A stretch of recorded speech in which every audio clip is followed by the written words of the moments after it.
Good morning. As Mother Angel said, I am Anne Burgess. I'm a relatively new member of All Saints. I'm a cradle Episcopalian. My grandparents brought their family and their Anglican tradition to this country when they immigrated from Wales in 1923. Growing up in a modest home in North Carolina, focusing on children and families in my university education, living in Thailand, the Philippines, Germany, Kansas, and Mississippi all have helped my way of being. I've also traveled extensively, and all of these things together have made me who I am, for good or bad, and how my faithful journey has progressed.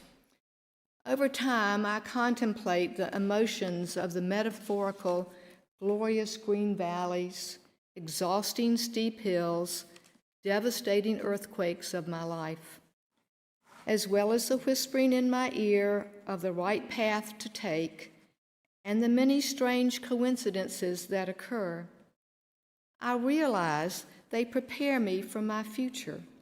These situations suggest they were and continue to be, as Mother Angel said several weeks ago, God working anonymously within my life.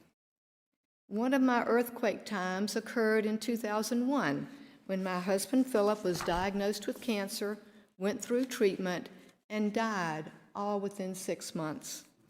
This resulting grief journey was very difficult.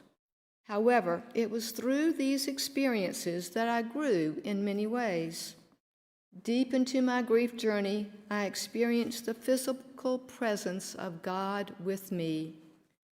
Almost 2 years ago, my husband Cliff and I were living in Hattiesburg, Mississippi. We decided it was time to move closer to some of the children, even though it meant selling the house we had designed and made sustainable to take us into old age.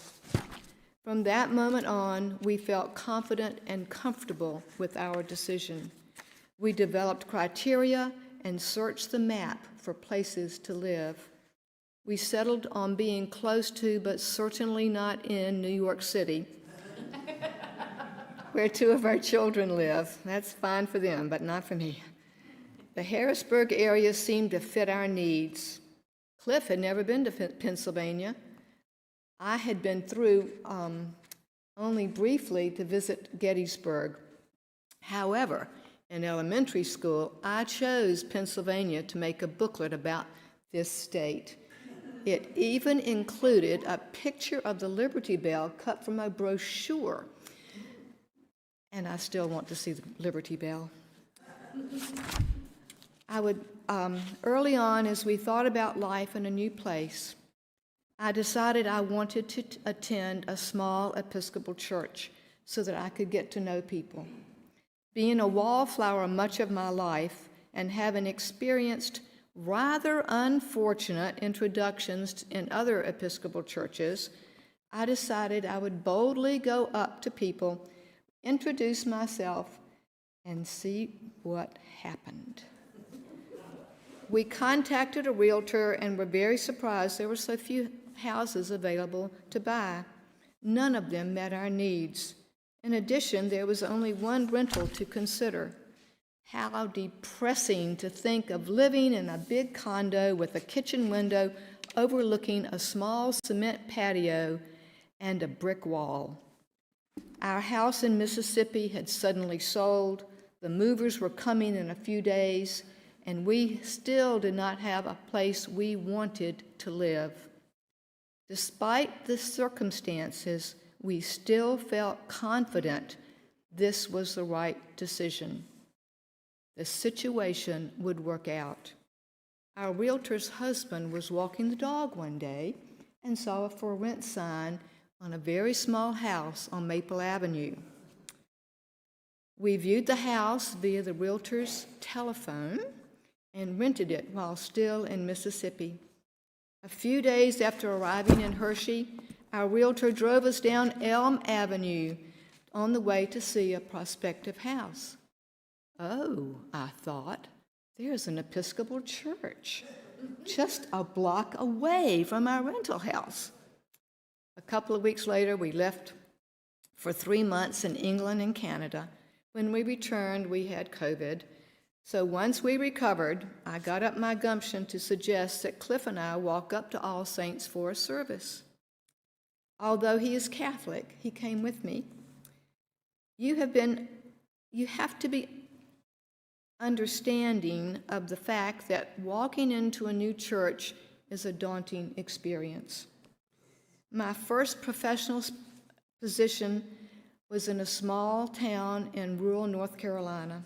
For weeks, I attended this church, and the only persons who spoke to me were the priest and Bishop Elabash, who had been our family priest for our family church in Wilmington. When Philip and I first went to the Episcopal Church in Hattiesburg, after the service, we were milling around on the sidewalk, and a lady came up to me and introduced herself. I thought, the first thing she said was, "Who was your daddy?" I said, "My daddy is Bill Mowbray, but he lives in North Carolina. What does your daddy do?" I said, "He works in a textile mill." That was the end of our conversation. She walked away. She never spoke to me again. Talk about status. I mean, you know, there are janitors and there's the president too, but she didn't think that obviously. For many Sundays, church events, I stood beside Philip while men talked to Philip. I felt like an Air Force wife again, a sans as we were classified, signifying without, lacking, minus, not important, not counting. When Philip and I entered All Saints, we were greeted warmly by Holly and Kevin, who happened to be here today. Steve Sexsmith made a point to speak to us as we passed the peace. Before and after the service, Sam Ward spent time talking with us. Others of you introduced yourselves to us and chatted. We thank you for that. As the weeks passed, Cliff and I fell in love with family-friendly, activity-laden Hershey. As we continued to look for houses, we no longer wanted to live anywhere except Hershey. Numerous friends and acquaintances at All Souls alerted us to homes for sale in the area. All Saints is a big part of why we chose this area to live.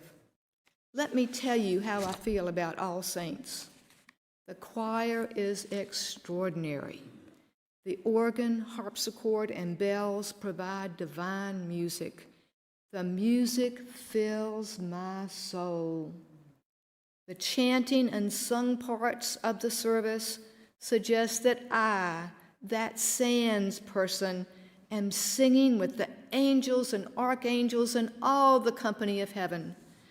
The liturgy brings comfort and peace.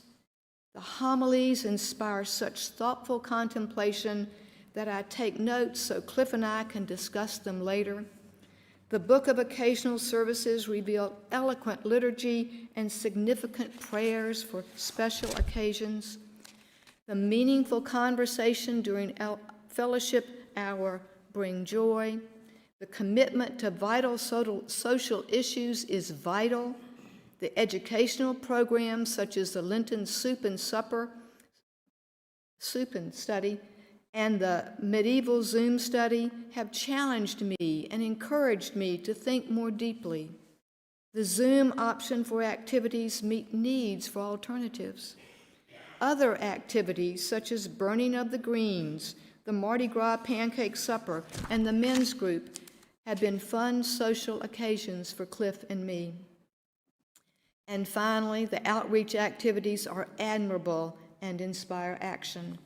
When my niece, who is 50 years old now, was 2, she received her first pacemaker at Duke. Her parents stayed at the Ronald McDonald House in Durham. What a pleasure to serve families who are dealing with their children's health issues. It is here at All Saints that in less than 1 year, I have twice physically felt the presence of God with me. It has only happened once before in my life. Why now? Why here? Perhaps it is because I am relaxed here. I feel welcomed here. I feel at home here. Perhaps, therefore, I am open to God's presence more than earlier. Whatever the reasons, these burning bush experiences have left me comforted and peaceful. As Cliff says, All Saints is a gem of a church. All Saints as a community is an amazing gift from God to me, a blessing I could never have imagined. I go home from church rejuvenated, revitalized, excited to discuss the sermon, the hymns, and the conversation with parishioners. And I do want to say that of every person to whom I have introduced myself and shook hands, no one has asked me what my daddy did. No one walked away from a conversation, and I thank you for that. I thank you for accepting me with all my foibles, for things said and left unsaid, for things done and left undone. I cherish being part of the All Saints Parish community. Because of my experience here, I feel spiritually stronger. As the 13th century St. Richard of Chichester prayed, I see thee more clearly, love thee more dearly, and follow thee more nearly day by day.